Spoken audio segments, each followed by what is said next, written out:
Oi, gente, depois de 1 milhão de anos de ausência. Não, ok, que exagero. Mas depois de algumas semanas longe, eu estou de volta com mais um Entre Gatos e Livros para vocês.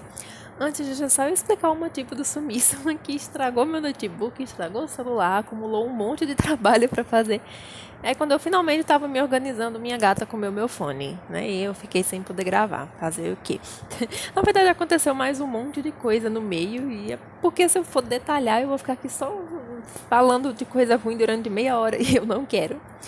Também quero pedir desculpa se eu estiver falando muito baixo, eu vou tentar falar o mais próximo do microfone possível. É porque tá meio tarde, né? A gente tem que gravar no horário que a gente tem disponível, mas às vezes o horário que tem disponível é tipo meia-noite, 1 da manhã, às vezes 11 horas, enfim, né? A gente vai se virando como pode. Então, para compensar esse tempo todo aí sem atualização, hoje nós vamos fazer uma mini maratona. Serão postados ao todo 3 episódios, né, para compensar os 2 que eu precisei furar com vocês, mais do que sairia hoje mesmo. Então eu lembrei que eu tinha feito uma série de 3 posts, né, com tudo sobre leitores beta lá pro meu blog. E aí eu pensei que simplesmente ficaria perfeito para a gente falar um pouquinho hoje, né? Então vamos lá conversar um pouquinho sobre essas criaturas tão maravilhosas, né? Tão arduamente procuradas e tão raramente encontradas, né? Porque após decidir o título, fazer sinopse, planejar seu enredo e começar a escrever sua história, é necessário saber se tudo está caminhando bem, né? Se o seu enredo está funcionando, se não tem nenhum buraco, se não tem nenhum erro ou alguma inconsistência na história. E é justamente aqui que vai entrar o seu leitor beta, né? Porque revisar os próprios erros é algo que eu, pelo menos, tenho feito bastante, né? Principalmente ultimamente. Mas a verdade é que não é algo confiável, né? Como a gente sabe, né? Como a gente já tem todo aquele enredo na nossa cabeça, a gente corre o risco de acabar mantendo passagens confusas, né, que podem ficar confusas para outras pessoas, mas que na verdade elas estão totalmente claras para a gente, porque a gente já tem tudo na cabeça. E a gente também não vai conseguir encontrar todos os erros de digitação, né? Todos os erros de português, falhas de enredo, problemas de desenvolvimento de personagens, e enfim. Então, o beta reader ele é essa outra pessoa que vai ler o seu texto antes da publicação para corrigir todas as falhas mencionadas acima que o seu texto possa ter. Ele lê sem saber o que é que você quis dizer, ele vai saber apenas o que você de fato falou. Então, não é uma função exatamente fácil, como a gente já está vendo, né? Uma vez que, além de ter bons conhecimentos, tanto de português, né, para poder analisar corretamente problemas de gramática, de ortografia, né, ele também tem que saber bastante de técnica literária, que aí ele vai poder analisar bem direitinho o seu enredo e os seus personagens. E, além disso, o beta ainda precisa ser capaz de apontar exatamente não só o que está errado, mas também aquilo que está certo, né? Para que o autor possa manter e também fazer sugestões para ajudar a acelerar esse processo de aprendizagem, né? Então, é bastante coisa. Além disso, né, algumas forças pessoais também são muito desejadas nesse trabalho, né? Preciso muita paciência para ler e reler um texto várias vezes. Às vezes até fazer as mesmas correções várias vezes, até que o autor adquira aquele conhecimento, né, que lhe faltava no começo da história. Também é preciso ter bastante empatia para saber como é que você vai tecer as críticas sem ser grosseiro, né, sem magoar o autor. Humildade também, né, porque nenhum beta é dono da verdade ou conhece todas as regras. Ele pode saber um pouco mais do que o autor, mas ele nunca vai saber de tudo, obviamente. E também tem que ter eterna disposição para aprender. Sejam novos conhecimentos técnicos ou novas maneiras de se expressar, né, de mostrar os seus pontos de vista. Com a ajuda de um bom beta, o autor poderá solucionar vários desses erros que a gente falou aí antes e outros probleminhas que sozinho ele não conseguiria identificar de maneira nenhuma, né? Ou talvez até conseguisse, mas fosse muito difícil. Poder identificar algumas passagens, mas não tudo. E essa relação de parceria ela acaba sendo bem mal compreendida por alguns autores, né? Que eles pensam que o beta reader ele é o coautor da história. Né? Ou seja, aquela pessoa que tem a obrigação de reescrever ou até de escrever o texto por ele, no lugar dele, o que obviamente não é verdade. O beta ele só vai apontar caminhos e saídas para esses problemas. O autor é quem deve seguir, caso concorde, né? Ou tentar debater de forma cordial, óbvio, né? Caso discorde também. E agora a gente vai tentar responder algumas perguntas bem comuns quando se tratam desse tema. A primeira, né, que eu acho que é a mais comum de todas, é como eu posso encontrar um beta reader? Então, o beta ele pode ser o seu amigo, um amigo seu, um parente, o seu namorado, ou sua namorada, enfim, ou até mesmo um desconhecido, né, como a maioria das solicitações que a gente recebe lá na Liga dos Betas. Mas o ideal é que ele seja alguém com afinidade pelo seu tipo de texto, porque assim fica bem mais fácil identificar problemas e apontar soluções. Além de ser bem mais prazeroso, né, pra gente quando a gente trabalha com aquilo que a gente gosta. Alguns sites eles também possuem equipes oficiais e bem especializadas nisso, inclusive com alguns testes para a certificação do beta. Outros permitem que os seus usuários se organizem livremente sem uma listagem oficial e às vezes até sem muito incentivo oficial para a prática. Também há grupos e páginas no Facebook que oferecem o serviço, né, seja de forma gratuita ou não. E outra pergunta bem comum também é: o beta precisa ser generalista? E o ideal é que ele seja sim, né? Porque aí dessa forma ele pode oferecer um serviço mais completo. Mas o beta ele pode acabar se especializando em apenas alguma área, como por exemplo, estrutura geral do texto, ou então questões de português, apenas o enredo, desenvolvimento de personagens, enfim.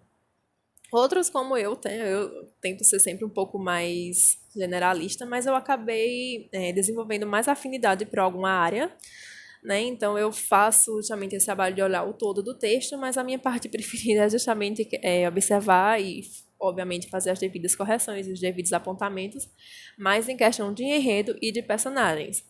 Porque eu pessoalmente acredito que você pode ter o melhor português do mundo, né? Você pode estar ali com uma técnica maravilhosa, ter um dicionário na cabeça. Se você não sabe contar uma boa história, se você não sabe construir bons personagens, não vai adiantar de muita coisa. Mas, assim, independentemente de que linha o beta siga, não é necessário que ele seja brilhante em todos os aspectos. O ideal é que ele seja uma pessoa assim que tenha certa noção de cada uma dessas áreas, ele tem um bom olho para achar erros, principalmente de digitação, que eu acho que são os mais comuns e os que mais costumam passar despercebidos. Ter mais de um beta também é muito bom, né? Porque aí a área que um não cobre, o outro pega. Então, dá para você ter uma visão assim bem mais geral dos problemas do seu texto, ter uma análise bem mais completa. Até porque as pessoas também podem ter habilidades bem diferentes. E aí é por isso que a mesma história ela pode ter mais de um beta, obviamente. E agora você precisa conversar com seus betas, né? Falar que existem outros leitores betas para aquela história.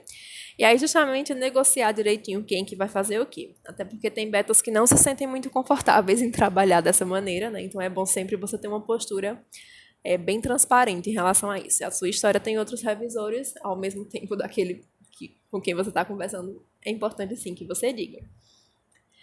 E encontrar um bom beta também não é uma tarefa fácil, né? Porque não se trata só de encontrar alguém competente, mas que de fato tenha essa afinidade pelo seu trabalho. Então é importante que você saiba os gêneros preferidos do beta, que habilidades ele tem e o que ele prefere avaliar. Então, se você achar necessário, pergunte sua visão geral sobre o que é que um bom personagem precisa ter, ou como que ele acha que é um bom enredo, enfim, né? Tudo isso vai te ajudar na hora de você escolher para quem você vai dar o seu texto para revisar. Isso é importante também porque, por exemplo, se o beta tem uma visão de personagens completamente diferente da do autor, não vai funcionar porque ele vai apontar partes com má caracterização que estão funcionando na visão do autor. Né? Pode ser que essa visão diferente possa justamente levar a conflitos que não precisariam existir entre essas duas pessoas, né? Ou exatamente o contrário, né? Uma coisa que está problemática na visão do autor pode não estar na opinião do beta, e isso também vai atrapalhar justamente essa parceria. Outra dica também é ler as histórias dos possíveis betas que vocês queiram conversar a respeito, ou contratar se for um serviço pago, né? Caso o beta também seja escritor. Aí você pode ver justamente se essa questão de personagens, de enredo, de linha que segue em relação àquele gênero é próxima da sua ou não. Também é importante muita confiança, né? Porque o trabalho do beta ele envolve não só fazer elogios quando merecidos, mas principalmente falar aquilo que não está bom quando for necessário. Por isso, o beta tem que ser alguém de confiança para o autor, para poder ser sincero em suas colocações. Até porque o autor tem que confiar no beta também, não só para ele ser capaz de abrir sua história e contar suas ideias.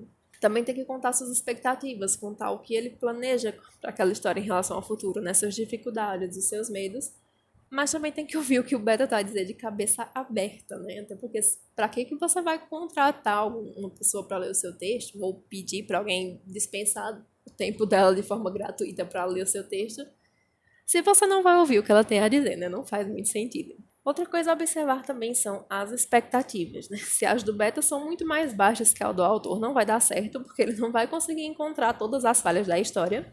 E aí o autor pode terminar sem nada muito específico para trabalhar, né? E lembrar que a ideia do beta não é fazer torcida, é justamente mostrar o caminho para se ter um texto melhor. E aí, de novo, ler as histórias do possível beta pode te indicar se ele realmente escreve bem o suficiente para elevar o seu nível de escrita, né? E às vezes também o problema não é nem o padrão mais baixo, é a escrita muito parecida. E nesse caso pode faltar um pouco de distanciamento, né? De perspectiva. Se a pessoa comete os mesmos erros que você, ela obviamente não vai ter ferramentas necessárias para te ajudar a superar esses problemas, porque ela não vai ver esses problemas como problema. Não sei se ficou claro, mas eu espero que sim. E outro problema é que alguém pode também ser um excelente leitor beta e não ser escritor, né? Ou escrever de uma forma que não te agrade, mas ser ótimo para encontrar certos erros que você precisa melhorar. Então, é uma boa dica essa questão de você observar os textos do beta, mas não leve como regra, tá? É apenas para você levar em conta, mas não para determinar nada. E por outro lado, se o beta tem um nível de expectativa muito mais elevado que o do autor, talvez também não funcione, porque o autor vai querer simplesmente deletar o texto inteiro quando receber a devolutiva, né? E não, né, quando começar a receber aquelas críticas e tal. E o propósito não é esse, é que ele de fato se motive a continuar trabalhando e melhorar aquele texto. Então, um padrão um pouco mais elevado é o perfeito, é o ideal, né? Tudo certo. Agora, se a distância for muito grande, o autor não vai conseguir acompanhar o pensamento do beta reader, não vai conseguir corresponder a essas expectativas, né? E isso também depende, claro, da habilidade diplomática, né? De repente o beta reader ele sabe se colocar, né? Sabe pontuar direitinho cada questão e consegue contornar isso, né? Tem essa capacidade de encorajar o autor e mantê-lo motivado, né? Principalmente quando tem essas necessidades de algumas críticas mais sérias, mas é bom vocês conversarem bem direitinho antes, justamente para ajustar essa questão de expectativas, né? E por fim, vou deixar aqui algumas dicas, né? Primeiro para os autores. A primeira delas, eu acho que é a mais básica, é agradeça ao seu leitor beta, mesmo se o que ele te disse não foi útil ou se você não gostou. Até porque, como a gente disse lá em cima, né? Pra que você vai pedir para alguém gastar o tempo dela ou dele para fazer apontamentos no seu texto se você não vai escutar, né? Não faz sentido. Então, não custa nada você ser educado, mesmo que o beta não seja. Seja educado sempre. Lembre-se de que o beta não é dono da verdade, ou seja, boa parte do que está ali naquele texto, né, uma boa parte vão ser de apontamentos técnicos, né, de questões de gramática, de ortografia, ou questões que são de fato técnicas sobre enredo e personagens, mas também tenha em mente que alguns pontos são apenas a opinião dele, a forma como ele viu o seu texto. Por outro lado, é sua história, né? A decisão só cabe a você, mas, de novo, vale a pena você ouvir o que aquela pessoa tem a dizer mesmo que você não concorde, tá? Qualquer coisa que seja algum ponto, assim, de uma discordância muito grande entre vocês, vale sentar, vale conversar direitinho, tentarem se entender, né? A conversa, o diálogo é sempre a melhor saída. Outra, se alguma sugestão foi feita e você não concordar, explique o porquê, né? Justamente porque quando você explica a sua intenção ou o motivo de você ter escrito determinada parte da forma como você escreveu, o beta pode justamente chegar a entender o que é que você de fato tem em mente e comparar com o que você colocou no papel e te ajudar a fazer com que aquilo que você colocou no papel fique o mais próximo possível do que aquilo que você pensou. Então é muito importante sim que vocês tenham sempre esse diálogo, principalmente nessas questões assim mais subjetivas do texto. E por último, seja sempre educado, cordial e mantenha a comunicação, né? E exponha suas ideias com clareza, não importa qual seja o seu posicionamento sobre os apontamentos do beta. Ou seja, de novo, né, aqui a questão da conversa, de vocês buscarem sempre chegar a um ponto em comum dos dois, né? Buscarem sempre o equilíbrio nesse trabalho em parceria. E agora também vou deixar algumas diquinhas aí para os betas, né? Principalmente aqueles que estão começando agora, ainda estão um pouquinho perdidos. A primeira delas é: o autor deve enviar a história em um formato apropriado para você. Ou então, se isso não for possível, né? Você recebe o texto ali, tá? De uma formatação que você acha um pouco estranha, desconfortável. Ele precisa também te dar essa liberdade para você alterar a formatação, se você precisar. Um exemplo, eu descobri no início do ano passado que eu tenho um probleminha de visão. Ele não é grave, eu consigo enxergar mais ou menos bem mesmo sem óculos. Mas a minha vista cansa depois de um tempo. E às vezes eu pego alguns textos para revisar e a letrinha tá muito pequenininha, né? Ou então é um estilo de fonte que tem alguma... que é um pouco mais estilizado e aí fica um pouco confuso. E aí eu sempre converso com o autor, ou então coloco uma nota informando por que eu alterei, né? Justamente para ficar um pouco mais confortável para a minha leitura. Então, se a formatação do texto não está adequada para suas necessidades, ou a forma como você gosta de ler, você precisa ter essa certa liberdade, assim, de conversar com o autor para fazer as alterações que forem necessárias. Outra, lembra que a gente falou ali em cima sobre a possibilidade da mesma história ter mais de um leitor beta? Então, é muito importante que você não leia outras revisões dessa história, caso elas existam, porque isso pode enviesar a sua opinião, e o autor precisa da sua opinião a respeito daquela história, não que você concorde, não é uma leitura comparada, pessoal, é a sua opinião sobre o texto. Você vai tentar ler aquilo ali, identificar erros, pontos fracos ou pontos fortes que você acha que ela tenha. Então, o autor também precisa te enviar a versão final da escrita dele, não da revisão de outras pessoas. Então, você é autor também que tem esse hábito de pedir para várias pessoas lerem o seu texto. Você precisa ter a versão original, né, aquilo que você escreveu depois da sua revisão. Aí você tem depois, né, você envia essa versão para cada um dos seus leitores betas, e aí você salva a versão de cada um separadamente, preferencialmente colocando o nome do beta no arquivo, para ficar mais fácil de você depois poder visualizar, né, justamente a opinião de cada um. E vocês, autores, aliás, vocês betas, fiquem bem atentos em relação a isso quando existir mais de um beta para a mesma história, tá? Não fiquem lendo as opiniões uns dos outros durante o seu trabalho. Depois que você finalizar, você pode até entrar em contato com o autor, com os outros betas, para conversar um pouquinho a respeito. Mas enquanto você estiver trabalhando em cima daquele texto, daquele capítulo, daquele livro, não leia. Confie mais nos seus apontamentos. Né? Se precisar pesquisar alguma coisa fora, beleza, mas a parte mais subjetiva é sua opinião. Outra dica: salve uma nova cópia do arquivo com seus comentários para enviar de volta e destaque esses comentários. Então, eu particularmente gosto muito de usar o sistema de comentários do Word. Para mim é a melhor forma. Mas você pode colocar os seus comentários diretamente no meio do texto. Agora você vai ter que destacar de alguma forma para o autor, quando pegar a sua devolutiva, justamente saber o que é o texto, o que foi que ele escreveu, o que foi que você mudou. Então você pode colocar em negrito, você pode destacar com alguma cor diferente, você pode usar o recurso de marcador de texto, enfim. Mas é importantíssimo que você, quando qualquer alteração que você faça no texto, ela esteja destacada para que o autor possa vê-la com facilidade, certo? Outra dica é que você pode passar um revisor de texto do Word antes de ler o texto, né, para corrigir aqueles erros gramaticais mais sérios, né, os gramaticais e ortográficos, os mais feios, assim, que tiverem ali. Mas é importante que você também sinalize para o autor que você fez isso, né, então os erros maiores já foram corrigidos pelo Word. E aí também, se você não tiver muita clareza sobre algo que esteja errado, você também pode indicar o problema e dizer justamente que a leitura ali na determinada passagem ficou um pouco esquisita, pedir para o autor dar uma revisada, que às vezes falta, né, alguma palavra, falta alguma coisa, e na cabeça do autor tá tudo claro, mas pra gente que vai ler sem saber o que ele quis dizer, não está. Comente sempre que achar que um personagem soa errado para você. Uma boa dica para você fazer isso, inclusive se você é autor, e principalmente para quem ainda está nessa jornada de ter que revisar sozinha ou sozinho as suas próprias histórias, você pode ler o diálogo em voz alta e ver se aquilo soa como a imagem que você tem, que você construiu ao longo da leitura daquele personagem. Outra dica também que é muito importante é: elogie onde for cabível e se lembre sempre de acrescentar comentários positivos em relação ao texto. Ou seja, Não é só para você criticar, derrubar totalmente o texto do autor, tá? É importante que você indique esses pontos fortes, né? Que você identifique onde eles estão e possa oferecer também encorajamento, até para você evitar que essas partes boas sejam mudadas ou apagadas nas futuras reescritas do autor. Né? Sugiro que poderia ser mudado, né? Até porque você dizer apenas que o texto está ruim sem fornecer sugestões para melhoria não vai ajudar em nada.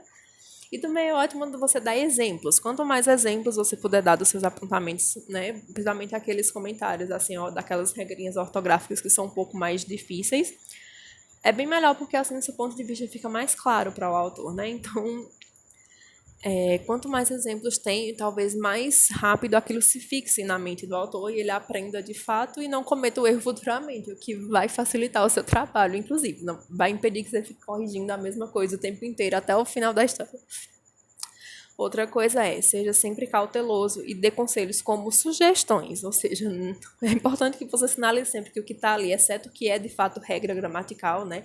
Que é regra de português de fato, o resto não é regra. É importante que você sempre deixe isso claro, porque tem autores que ainda, né, têm uma visão um pouco negativa do leitor beta, então é uma forma até de você se resguardar. Também outra aqui.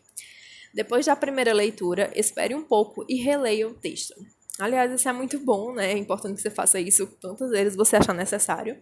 Eu geralmente releio só uma vez, mas às vezes, né, quando o texto tem muitos erros, eu acho necessário ler outras vezes, até para ver se eu não deixei nada passar. Chega um ponto que parece que o cérebro, ele meio que, né, ele acostuma com aqueles erros. Você vê tanto que acaba, o seu cérebro apaga, né? E às vezes você precisa de um certo distanciamento do texto de volta para poder voltar a identificar. É bem interessante isso.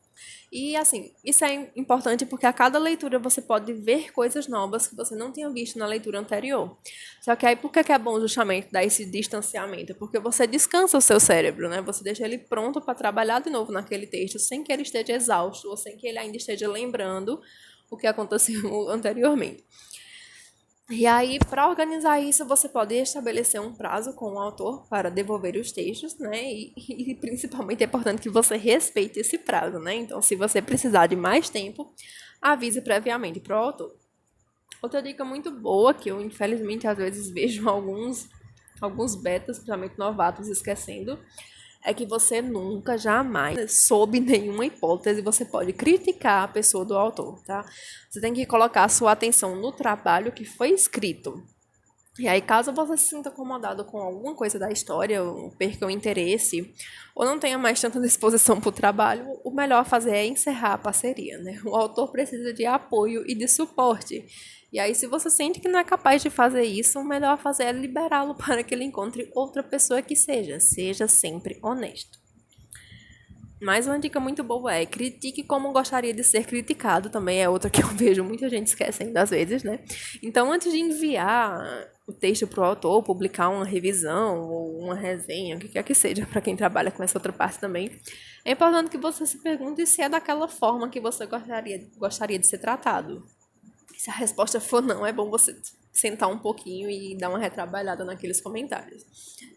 E antes de concordar em ser beta de alguma história, você também precisa saber o tipo de história que você vai ler, a classificação etária, se ela está adequada para você. Eu sei que tem muita gente aí que é leitor beta bem novinho, então é importante ficar atento a isso, a classificação etária, avisos, que temáticas aquela história vai abordar, principalmente se são histórias assim mais polêmicas. Eu pessoalmente não tenho problemas com gêneros mais polêmicos, eu leio praticamente de tudo, né? Histórias com violência, histórias com incesto, história com praticamente qualquer coisa. Não tenho muito problema com isso. Eu acho até que o ideal é que o beta ele tenha o mínimo de problemas possível com esse tipo de história. Justamente porque ele precisa indicar para o autor quando ele está cruzando uma linha nesses temas, né? Quando está deixando de ser, claro, quando for algum tema assim mais envolvido, relacionado a algo criminoso até, é importante ficar atento se o autor está sabendo abordar aquilo ali dentro daquele limite, ou se está passando um pouquinho, virando apologia, alguma coisa. Então, os betas, eu acho que o ideal para o beta é que ele seja, assim, eu não quero usar essa palavra aqui, né, de uma forma pejorativa, mas, e por favor, entendam. Mas é ideal que o beta seja sem frescura, para ler. Tem que estar preparado para ler de tudo, para fazer apontamentos sobre tudo, justamente para poder saber orientar o autor a transitar por todos esses temas sem que o autor se prejudique. Não sei se ficou claro. Coisa vocês podem perguntar e eu vou responder com todo o prazer do mundo, como sempre. E outra coisa, se há muitos erros técnicos, você também não é obrigado a corrigir tudo, tá?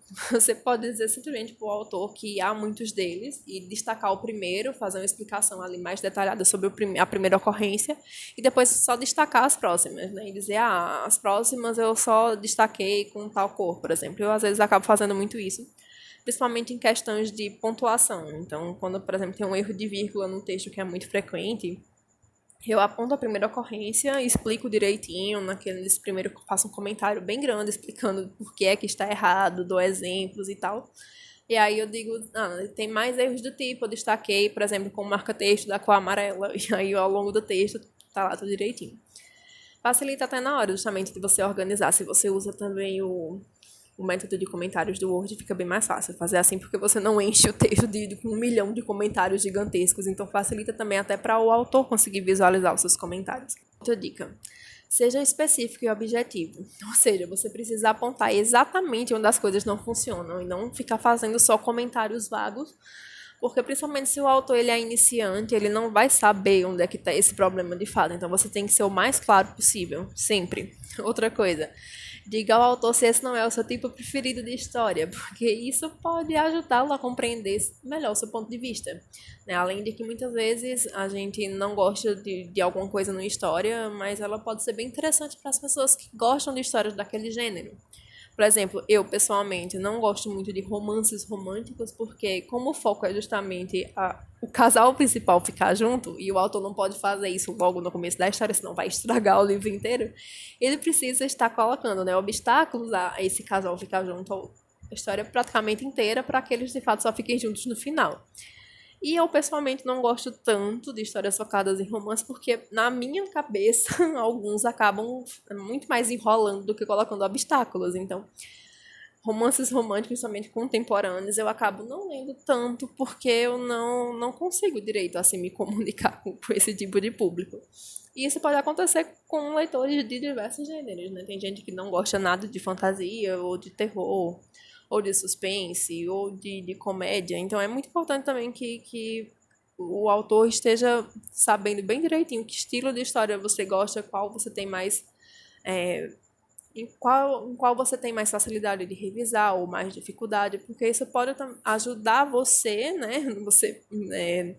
E vai te ajudar, justamente, de fato, a entender, né, questões que são próprias daquele gênero, que você gosta ou que não gosta, mas principalmente vai ajudar o autor a entender boa parte dos apontamentos que você fez. Né? Se você não gosta de alguma coisa, pode ser que, né, algum que é próprio daquele gênero, mas que justamente que seja necessário para ele ficar, então o autor já vai saber, não, isso aqui foi porque ele não gostou, mas é preciso que esteja na história dessa forma. Outra dica: não tenha medo de criticar algo, mesmo que não seja do seu gênero. Por quê? Porque há certas coisas que são importantes para todo tipo de história. Né? Então, tem que ter um enredo estruturado, tem que ter um enredo organizado, né? Tem que ter bons personagens que sejam cativantes, que se comuniquem com o público e sejam capazes de transmitir diversos tipos de sentimentos. Então, não importa se é um romance, se é uma história de terror, se é uma comédia, se é até um romance histórico contemporâneo, tem coisas que precisam estar em todas as histórias. Então, se você acha que está ruim, não importa se não é o gênero que você não gosta, aponte do mesmo jeito. Tem coisas que autores de qualquer tipo de história têm que saber fazer. E outra coisa, assim, principalmente para quem é iniciante, leia como outras críticas são feitas, principalmente sobre outras histórias, né? Sobre outras histórias daquele gênero que você está revisando. Por quê? Porque o bom crítico ele oferece conselhos objetivos sobre problemas palpáveis da história, justamente ao invés de apenas de mostrar preferências pessoais. Para quem está começando, isso é muito difícil, a gente sempre mistura uma coisa com a outra. E aí, com o tempo que a gente vai entendendo, né, que existem histórias que são maravilhosamente bem escritas do ponto de vista técnico, mas a gente não consegue gostar. E às vezes o contrário também acontece. Tem histórias que não são lá essas coisas em termos de enredo, mas a gente ama. Então, com o tempo que a gente vai aprendendo a fazer essa diferenciação e nas histórias que a gente revisar, às vezes acontece a mesma coisa. Então, é bom também ficar atento a isso. Outra coisa a se considerar é a questão de público-alvo, né? Então, é bom também aí, quando você vai fazer essa conversa com o autor, você entender para exatamente que tipo de público que ele quer escrever, se galerinha mais jovem, né, crianças, adolescentes, jovens adultos e por aí vai, porque justamente você pode analisar a partir dessa conversa com ele se o texto está apropriado a este público. Então, se o autor quer escrever uma história para pessoas de até 13 anos, não faz o menor sentido ele estar usando palavrões muito pesados na história ou colocando cenas muito descritivas de violência, de sexo, do que quer que seja. Então, conhecendo direitinho esse público-alvo, você pode ajudar o autor também nessa questão de linguagem, de abordagem do tema, que é fundamental justamente para que o leitor consiga se conectar com aquele texto, né, e que o texto cumpra a sua função. Por último, mas como já diz o clichê, não menos importante, sinceridade, criticidade e olho atento para os erros são fundamentais, mas educação e cordialidade também. Então, seja sempre um beta simpático e que respeita o autor que está trabalhando com você. Sempre. Isso vale para tudo, né? Para todo tipo de trabalho. Mas principalmente aqui, como a gente vai lidar com pessoas que estão sendo criticadas, às vezes, diretamente, né? Então, é mais uma coisa para você prestar o máximo de atenção possível. E por fim, né, tudo que está aqui não é regra, você já sabe. Né, cada autor e beta ele escolhe sua forma de trabalhar em conjunto. E essa série, né, as 3 partes da série são apenas algumas dicas, né, gerais que eu vou dar para vocês sobre diferentes aspectos do trabalho da parceria beta-autor. E tem como objetivo muito mais facilitar mesmo, te dar um panorama geral do trabalho do beta e como você pode melhorar a parceria beta-autor, não importa em qual desses 2 lados você se encaixa. E logo mais deve sair a segunda parte, então fica de olho aí no canal, se inscreve, deixa seu like aqui no vídeo, deixa também suas dúvidas nos comentários e fica por aí pra gente se ouvir de novo. Beijos, até a próxima e até breve. Já já a gente tá se ouvindo de novo. Fui!